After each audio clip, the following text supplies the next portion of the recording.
Good afternoon. My name is Amber Wood. I'm doing this speech for Humanities 120 summer course. My speech topic is gladiators and the Roman Colosseum being used for imperial rule.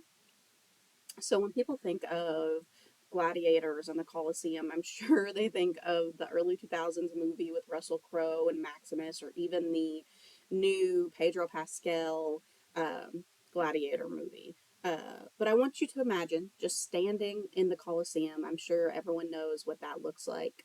Um, Nearly 2,000 years ago, surrounded by tens of thousands of spectators. The roar of the crowd through the stone arches, the clash of weapons ringing out from the arena below. For many people, the Roman games might seem like a violent entertainment from the distant past.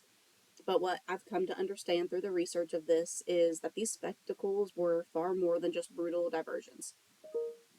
In imperial Rome, the games were a powerful tool used to reinforce political authority, uphold social hierarchies, and express core cultural values. The arena wasn't just for play, it was a carefully curated system of control. Today, I'm going to talk about how the Colosseum served as a stage for propaganda, social regulation, and why this topic stood out to me. So, first, let's start with the Colosseum itself.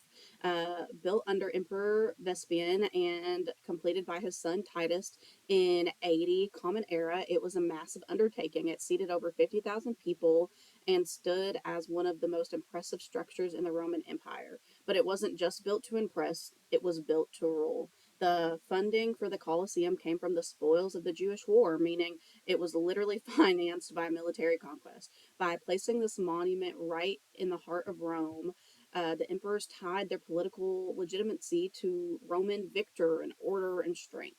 The events inside the Colosseum further served this purpose. When Titus inaugurated the amphitheater, he created it with 100 days of games. That included gladiator fights, animal hunts, and even mock naval battles. These weren't just for show, they were a massive public gift to display the emperor's wealth, generosity, and most importantly, his control. This leads to the concept of bread and circuses.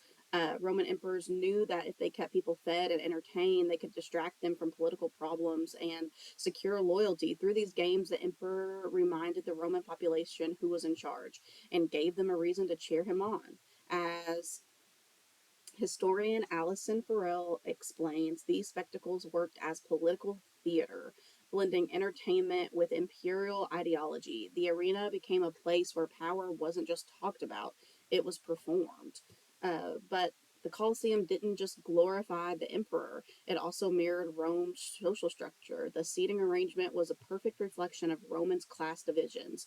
The closer you sat to the arena floor, the more power and status you had. Senators and the elites got the best seats. Women, enslaved people, and the poor were stuck at the top.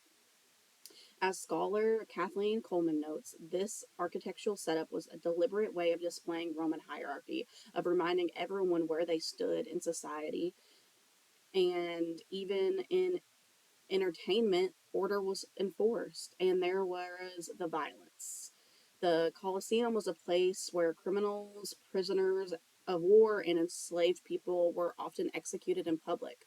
One particularly brutal punishment was being thrown to wild animals. These punishments weren't just gruesome, they were symbolic, reminding the Roman people of the power the state held over their life and death. You either follow the rules or you can be killed just like these people, and for entertainment no less.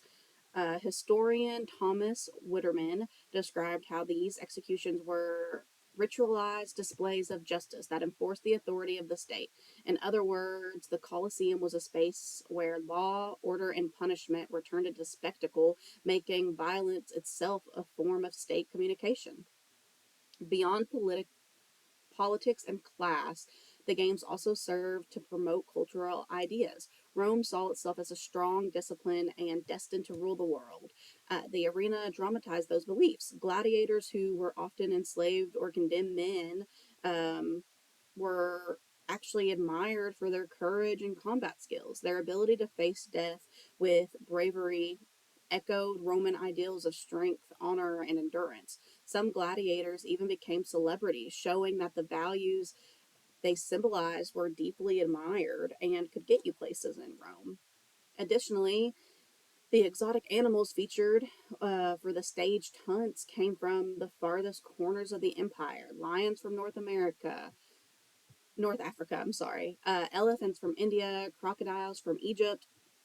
These animals weren't just props, they were proof of Rome's global power. Killing them in front of an audience showed Rome had dominance over both nature and foreign lands. As Fertel explains, every spectacle was a miniature act of conquest. Watching these events allowed Roman citizens to feel pride in their empire and feel pride in the dominance that Rome had. In this way, the arena was not just a space for entertainment, it was a space for Roman identity, where it was built and reinforced and forged. What made this topic so meaningful to me was how it changed the way that I think about entertainment. Before this, I saw the games as pretty barbaric, but now I understand them as a cultural performance. One that was strategic, powerful, and deeply tied to people's identity. It also made me reflect on our own modern world. While we no longer gather in arenas to watch people fight to the death for our entertainment, we definitely do still gather and watch media, sports, and politics carry messages about power, control, and values. Just like in Rome today, spectacles often reflect who holds power and what society admires. Just think about what goes viral and how many people comment on it, and how, if you like or dislike something, it can be a moral debate. This topic just reminded me that entertainment is never really just entertainment. It has the power to shape how people think, act, and see the world.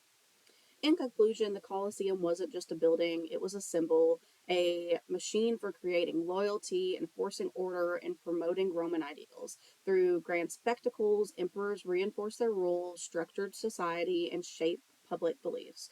That's why I believe this topic is one of the most fascinating and important that we've covered in our humanities course. It shows how art, architecture, and performance can be used not just to reflect society, but also control it. And it leaves us with an important question. What are the modern colosseums of today? And what do they shape what we believe? Thank you so much.